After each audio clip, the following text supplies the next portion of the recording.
Quais são os trabalhos que você pode oferecer como educador financeiro? O primeiro tipo de trabalho é do mesmo jeito que um professor particular faz, dando aulas para aquela pessoa de inglês, de espanhol, de francês, do que for, você pode fazer aulas particulares de educação financeira.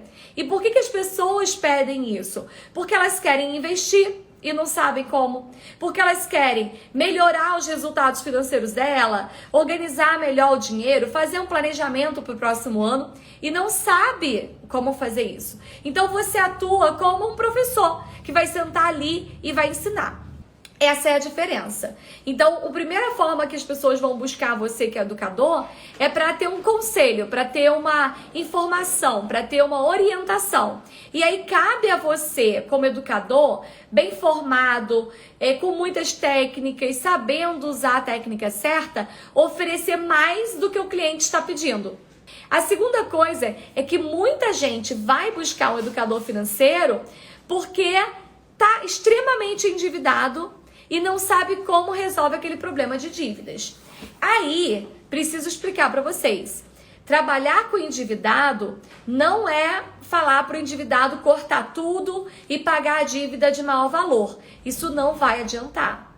Trabalhar com o endividado é um processo onde você vai identificar qual é a real situação dele, né? Qual o tamanho dessa dívida de verdade, que nem ele tem noção disso. Quais foram os gatilhos que provocaram aquela dívida? Começou por quê? Da onde veio essa dívida? Vocês vão ter que identificar isso para cortar o motivo pela qual a dívida começou e depois disso criar uma estratégia de pagamento de dívida. Muitas vezes a pessoa não vai conseguir pagar a dívida só com o salário dela, porque esse salário costuma estar muito comprometido. Então ela vai precisar gerar uma renda extra, vai precisar vender alguma coisa que ela tem, vai precisar de alguma forma gerar um dinheiro para pagar aquela dívida, para quitar aquela dívida. E aí o trabalho do educador que é profissional, que é preparado para isso, ele vai conseguir ter uma visão mais ampla de como resolver, porque o cliente não tem essa visão. Se o cliente tivesse, ele já tinha resolvido. Ele não tem. Então, eles buscam muito isso. Busca muito essa ajuda, essa orientação e principalmente esse segurar na mão para me ajudar a sair dessa dívida, tá?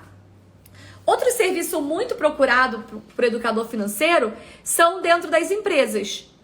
Aquele empresário, pequeno empreendedor, que começou um negócio baseado no que ele sabia do serviço e depois ele vê que ele não dá conta do financeiro da empresa. Vou dar alguns exemplos para vocês. Tem muita gente que começa um negócio, um salão de beleza, porque era bom cabeleireiro. Ah, eu sou muito bom cabeleireiro, vou começar aqui um negócio de um salão de beleza. Aí ele abre. Só que ele não sabe administrar. Ele não sabe colocar preço na mercadoria ou no serviço. E muitas empresas fecham nos 2 primeiros anos justamente porque falta isso.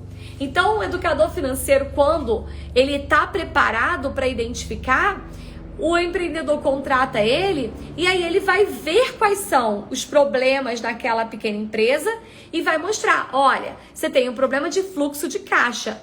O que é fluxo de caixa? Aí você vai ensinar para ele. O que é fluxo de caixa?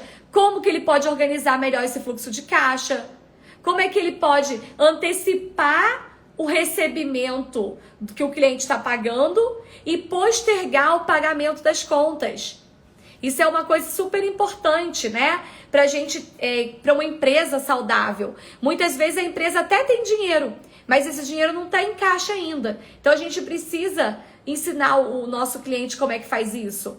Às vezes o cliente tem um serviço que ele tá com uma lucratividade muito alta, mas ele não sabe. E aí ele fica colocando foco em outro serviço que ele vende pouco e que ele tem pouca margem.